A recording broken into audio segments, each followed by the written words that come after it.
अस्सलाम वालेकुम वरहमतुल्लाहि वबरकातुहू। उम्मीद है तमाम दोस्त आप खैर और आफियत से होंगे। आज का वीडियो बहुत ही बेहतरीन है। देखें और अमल में जो मेरे दोस्त हैं मेरा यूट्यूब चैनल देख रहे हैं, कई ऐसे होंगे जिनको ज़ायचे पढ़ना आता होगा, किनको नहीं आता होगा। ये आज का वीडियो बिल्कुल स्पेशली उनके लिए है। वो करम फरमा दोस्त जिनको ज़ायचा पढ़ना बिल्कुल भी नहीं आता, लेकिन वो ज़ायचा बना लेते हैं। अशकाल का उनको मालूम है, अगरचे अशकाल के नाम उनको नहीं याद होंगे, लेकिन अशकाल का उनको पता होगा। तो हम अब आते हैं हम अपने उस टॉपिक के ऊपर, उसको प्रैक्टिकली कैसे हम बयान करें। देखें 1 2 3 4 5 6 7 और 8 9 10 11 12 13 16, ये 16 घर हैं। अब देखें आपका जो सवाल होता है, सवाल कोई भी हो, उनमें ये कैफियत होंगी। दाखिली सवाल होगा, खारजी सवाल होगा, इनकलाबी, असबाती। दाखिली सवाल कौन सा होगा? आप गाड़ी लेना चाहते हैं, ख़रीदना चाहते हैं, आप बाइक ख़रीदना चाहते हैं। खारजी सवाल कौन होगा?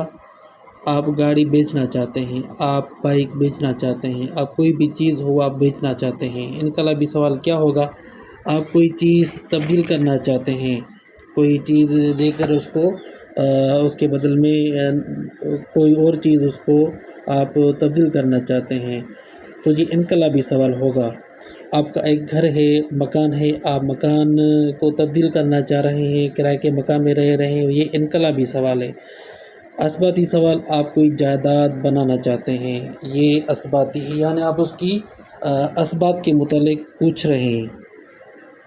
अब इसमें क्या होगा कि हमें जो है वो ज़ायचे का ऐसा इनकलाब करना चाहिए कि आखिर में जो शक्ल पैदा होगी वो जमात होगी, और वो देखेंगे कि वो किन दो अशकाल से पैदा होती है।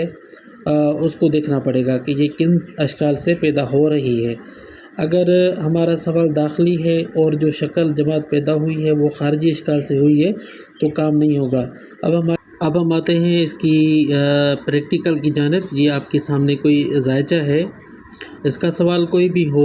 हमारा सवाल मिसाल के तौर पर कोई चीज़ फ़रोख्त करना चाहते हैं हम, कि वो फ़रोख्त होगी या नहीं होगी, तो इस हवाले से हमने ये ज़ायचा बनाया। अगर आपको ज़ायचा पढ़ना नहीं आ रहा है तो आप ये तरीक़ेकार इस्तेमाल करके आप ज़ायचे का जवाब अख़ज़ कर सकते हैं। सबसे पहले हमने इसके मुताबिक एक नया ज़ायचा बनाने के लिए यहाँ से उम्माहात हासिल करनी है। किस तरह से?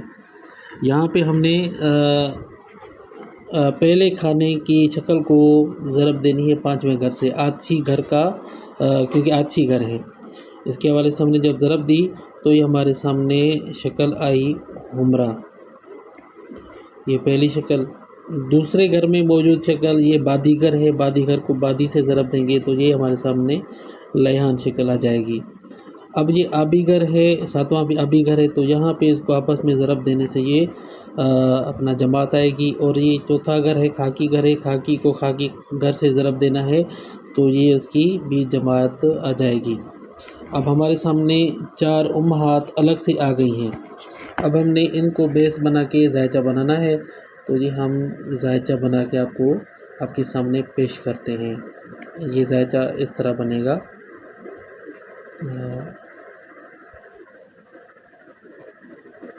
तो ये उम्माहात हमारे सामने आ गई हैं। तो ये उम्माहात के बाद हमने जो ज़ायचा कशीद किया है, तो ये सूरत हाल पैदा हुई है। देखें मैंने आपको कहा था 15 खाने में जमात आ जाएगी, ये तरीक़ेकार ऐसा है।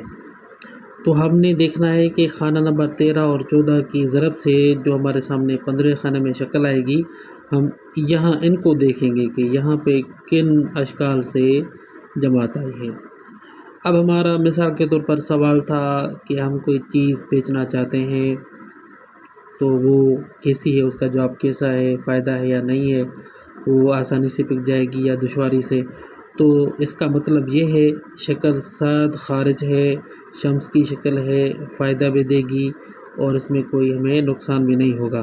اگر یہاں پہ یہ جو 15ویں خانے کی شکل ہے یہ کسی صاد داخل شکل سے یہ شکل بنتی اور ہمارا سوال ہوتا کہ ہم کوئی چیز لینا چاہتے ہیں، کوئی چیز وصول کرنا چاہتے ہیں، تو اس میں اگر وہ صاد داخل شکل ہوتی تو اس کا مطلب یہ ہوتا کہ ہمیں فائدہ ہے، ہمیں وہ چیز لینی چاہیے۔ اسی طرح سے دوسری جو ناس اشکال ہیں ان کا بھی حکم آپ اس طریقے سے لگا سکتے ہیں کہ وہ چیز آپ کو بہت مشکلات سے ملے گی اور اس میں نقصان کا احتمال ہے۔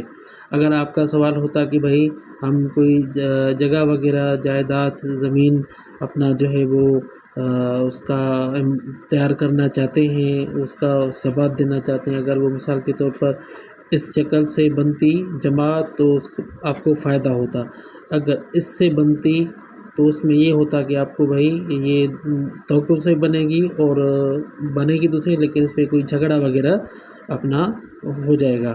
تو اسی طرح سے اور اشکال کو بھی آپ بیان کر سکتے ہیں۔ منقلب صاد منقلب کو جو ہے وہ آپ صاد خارج کے زمرے میں لائیں گے، نحس منقلب کو آپ نحس خارج کے زمرے میں لائیں گے۔ اسی طرح سے جو صاد ثابت ہیں ان کو آپ جو ہے وہ صاد داخل کے زمرے میں لائیں گے، اور جو نحس ثابت ہیں آپ ان کو نحس داخل کے زمرے میں لائیں گے۔ تو امید ہے آپ کو یہ ویڈیو ہماری پسند آئی ہوگی اور اسی سے آپ آسانی سے جوابات اخذ کر سکیں گے۔ نیکسٹ ویڈیو کے لیے آپ میرے ساتھ جڑے رہیے اس چینل کے ساتھ، اور اپنے دوستوں کو انوائٹ کیجیے۔ میرا جو ویڈیو ہے یہ آپ وہاں پہ بھی شیئر کیجیے، اس کا لنک جو ہے ویڈیو کا، اور ہمارا آپ ساتھ دیں۔